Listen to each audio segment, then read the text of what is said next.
Hi there, this is Leslie. Thank you for tuning into my channel. Nice to see you. Today I am here to talk to you about loneliness. And the reason that I'm talking to you about loneliness is because it's a topic that's really important, and it's a topic that I think is really important, especially now. So a little while ago, I reported a story for Sisters for May ARP, which is an outlet for women and particularly Black women, but the story really is applicable to a lot of us. So I found out there was a loneliness index released by Cigna in 2020 in January, and at that time, basically about 60%, a little over 60% of people reported feeling lonely, and that breaks out to about 3 in 5 people based on this particular survey of about 10,000 adults. 3 in 5 people, I mean, that is pretty serious number. So ironically, if you are feeling lonely, just also know that you're not alone in that. Other people are feeling that too. But that report was actually released in January. And now here we are in the middle of an epidemic, or actually a pandemic, related to the novel coronavirus and just trying to prevent the spread of COVID-19, where we are social distancing. You know, a lot of us are quarantining ourselves. We're putting ourselves in social isolation, staying in our homes, and just really not seeing people.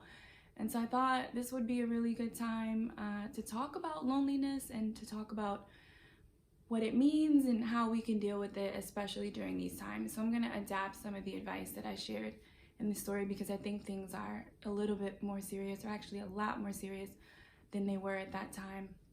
And I've been reading your comments, following along on social media, on Twitter. I'm on Twitter, and just seeing how lonely some people are feeling. And of course, social distancing is really important. We should continue to do that to flatten the curve.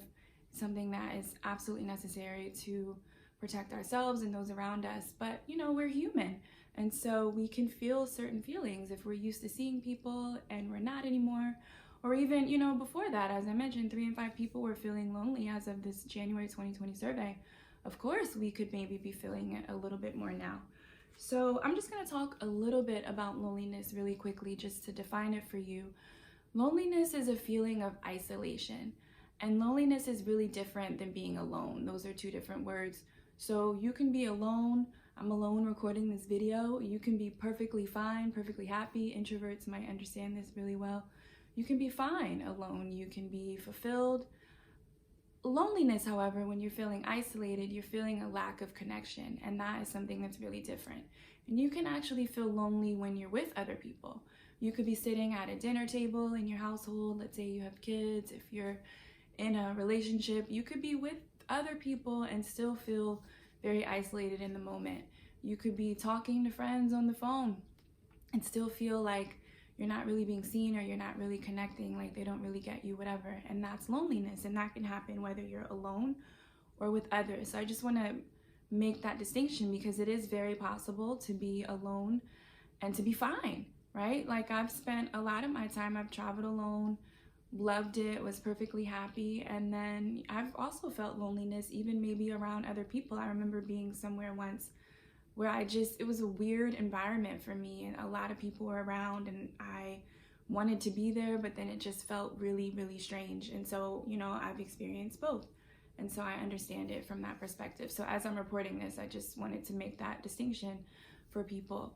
So loneliness, okay, now that we've defined what that is, if you are feeling lonely, I just want to tell you to hang in there. Keep doing what you're doing. If you're doing it for social distancing, if you end up watching this video after all of this is resolved, which hopefully it will be, all this advice can still apply.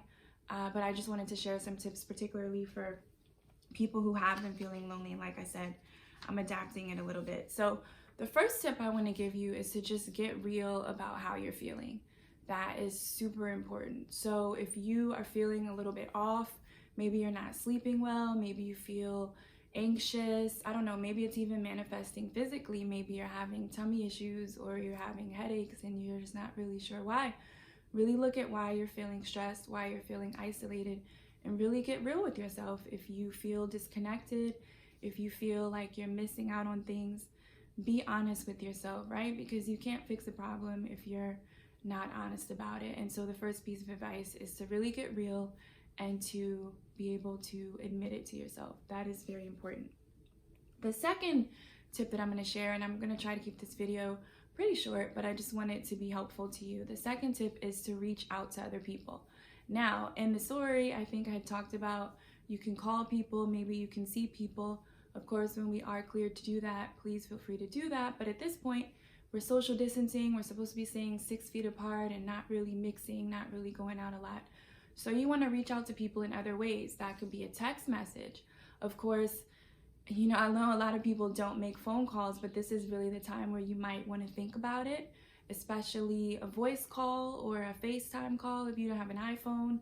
You know, call via Google, Skype, WhatsApp, whatever you need to do, but just try to reach out to people, because the thing about it, remember that survey said at the time 3 in 5 people were feeling lonely.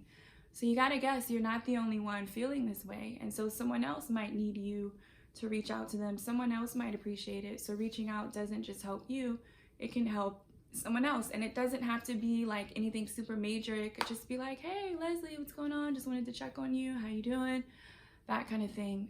It doesn't have to be a really big deal, but again, if you've gotten real with yourself and you realize you need some connection, definitely make that effort to reach out. Don't wait for people to do that for you.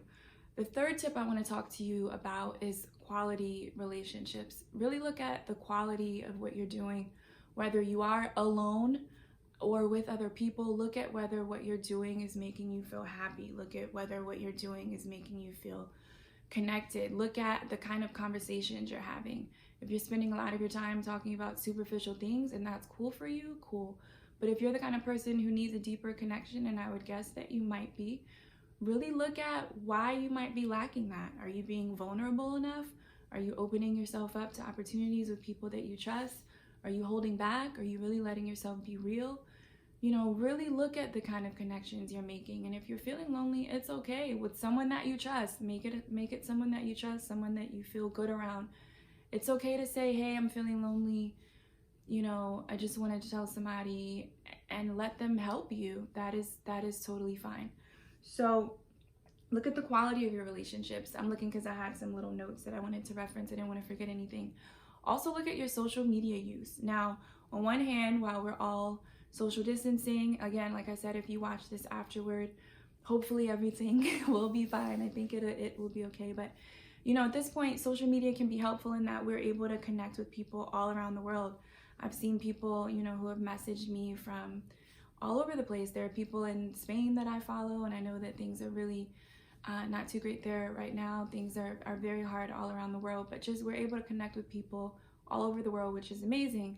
But if you're looking at social media and you're feeling sadder than usual, let's say you're getting overwhelmed by a lot of the news that you're watching, it makes you remember just how much you're missing when you look at pictures that people are posting, maybe of their trips a few years ago. I don't know what might bother you, but if you're looking at social media and you find that you're being bothered by using it, pay attention to that. And if that is adding to your feelings of disconnection, you might want to think about whether it's time to take a break, right? And that actually is true if you're feeling really anxious about things. So if you're feeling anxious about world events or just what's going on in your life, maybe look at taking a step back from social media. And again, going back to that earlier tip that I mentioned about calling someone that you know, having a real FaceTime conversation, setting up maybe a Netflix date or something like that, where you can actually like watch a movie with somebody from separate houses, even where you can play games over the phone. Like, just really think about what you can do that's maybe off of social media, a little bit more quality, and something that can actually help you. Now, there are some other things that you can do as well. In the original story, I talked about joining a hobby group, and I think that those are still really good ideas. A lot of those you can find, for example, via Facebook, via meetup.com, via eventbrite.com. And disclaimer, I said this in the story, I have worked for Eventbrite as a writer, but that doesn't change my recommendation for them. They have a lot of great events, and you know, everything from like food events to entertaining, all sorts of things, exercise, panels. Facebook has a lot of things where they'll bring people together. You guys know you use Facebook. I'm probably going to post this on Facebook. But just a hobby group is a really good idea when we can actually mingle. At this point, if we're social distancing, you actually still can look to those areas for connection. It's just that the connections are going to be online. So I know, for example, the other day I was working on a project for Eventbrite, and it was looking at digital hangouts, and it was the coolest thing. So it was everything from speed dating via Zoom to cooking classes via Zoom to there was a paint party that I saw. People are just getting really creative these days with online events. And so definitely if you're feeling lonely, I would suggest when you finish this video, hopefully you'll finish it, to then look at your phone and look at what you can join. I mean, there's stuff happening. I was seeing kind of like so many nights in a week, Friday night, Saturday night. If you look on Meetup, people are having virtual meetups there weeknights. And so if you can't reach a friend, or you're feeling like, oh my gosh, I really miss people, I really miss meeting people, especially maybe if you're more extroverted and you can find energy by, you know, novelty, and actually introverts can do that too. But if you just really miss meeting people, join one of these groups, talk to somebody online, maybe make a connection, and eventually you can have another friend in your arsenal. So I've heard too, just really quick, as we're getting older, people will say like, oh no new friends, like I'm fine. And I just want to encourage you to be open to meeting people at whatever your age, whatever time in your life. Just be open to that, because there's some really wonderful people out in the world. And so you don't want to miss out on that, especially if you're feeling lonely. I just want to encourage you. And then finally, in the original story, and this always holds true, I'd said if you tried these things and you're still not feeling great, or if you know that you have some mental health issues and you're feeling lonely, or even if you don't, if you suspect it, but just things are not getting better, you're not sleeping, you're not feeling well, definitely reach out to a mental health counselor, a therapist.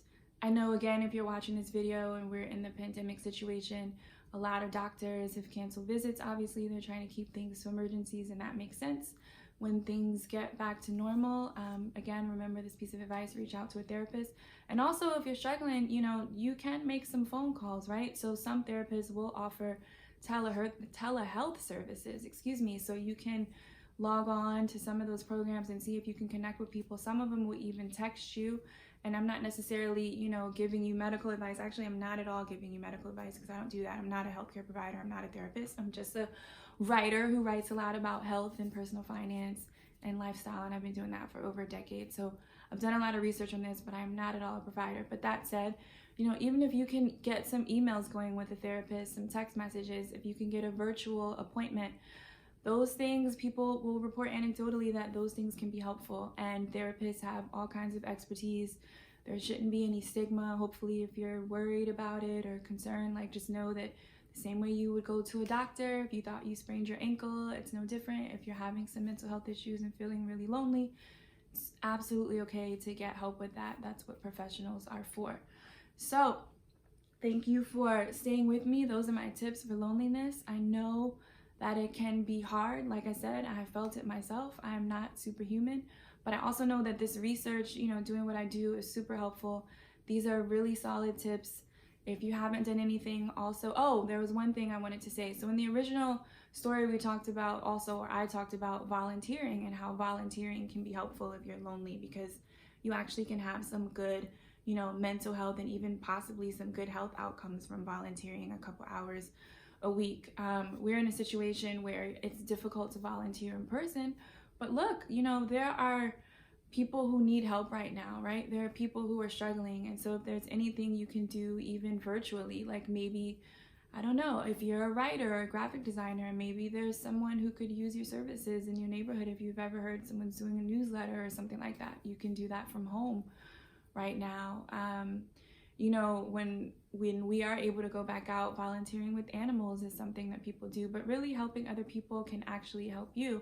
And on that note, if you're feeling lonely, you know, when you check on someone else, that's sort of a form of not really volunteering, but you're helping somebody else. And so that can actually help you feel a lot better. So again, thanks for watching this video. I just thought this was really important to do. We are all in this together. We are humans, and our hearts hurt at times, and we can be sad, and we can be frustrated, and we can feel alone, but we, you know, need to ask for help. When that happens, just be honest with it. Just be really open about it as much as we can. And by the way, if you're a shy person and honesty, you know, being out loud about your feelings is not really your thing, like I said, hopefully there's at least one person that you can talk to. Also, if for some reason you're feeling suicidal, There are resources that you can reach out to. I would encourage you to call the suicide hotline.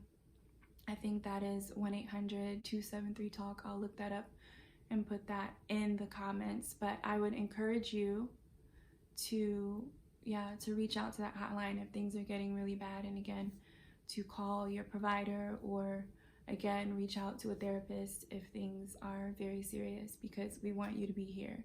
You are important, even if you don't know it right now.